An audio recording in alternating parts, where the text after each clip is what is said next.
Former Connecticut Senator and Vice Presidential nominee Joe Lieberman has died at the age of 82.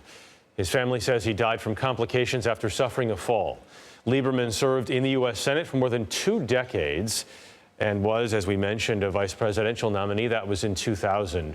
Major Garrett joins us now with more on Joe Lieberman's legacy. Major, what is that legacy? Impossible to compress it all, Jeff, but let's do some highlights.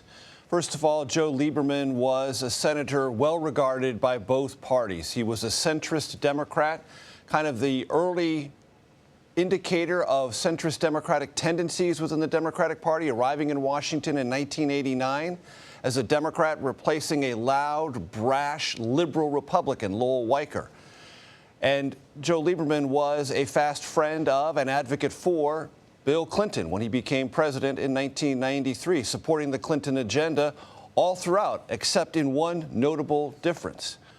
The extramarital affair that President Clinton had with Monica Lewinsky created a divide. Joe Lieberman harshly criticized the moral failings of President Clinton in that regard, did not vote to impeach him, but that criticism stung. Then in 2000, Al Gore taps him to become his running mate, becoming the first Jewish American politician ever added to a major party ticket.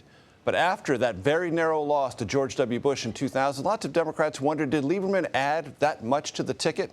2004, he pursues his own presidential nomination within the Democratic Party, but his staunch advocacy for the Iraq War leaves him estranged, and that's putting it mildly, Jeff, from the progressive wing in the Democratic Party that is showing more muscle at that time. His estrangement from the Democratic Party continues. In 2006, he loses to an anti-war Democrat in a primary, runs as an independent, and is reelected. But then in 2007, Jeff, he does something the Democrats could not believe. December 2007, he endorses John McCain's bid for the Republican nomination for the presidency. After McCain gets that nomination, Lieberman is considered as a possible running mate with John McCain. That shows you how far he has sort of drifted away and become estranged from the Democratic Party, part of the strains that both regionally and ideologically are present in the Democratic Party now, and Joe Lieberman's life in politics kind of is a microcosm of. I was going to say, so McCain was known as the Maverick, but I mean, Lieberman gives him a run for his money on that title. No doubt, and though he endorsed Hillary Clinton in 2016 and Joe Biden in 2020, most recently, Joe Biden was a founding member of the board of No Labels and actively looking for a No Labels so-called bipartisan dream ticket of a Republican and Democrat to sort of bring the country back together.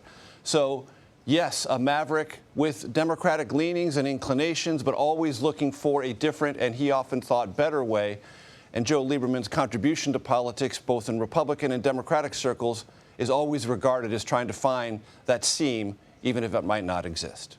Fascinating life. Major Garrett, thank you very much.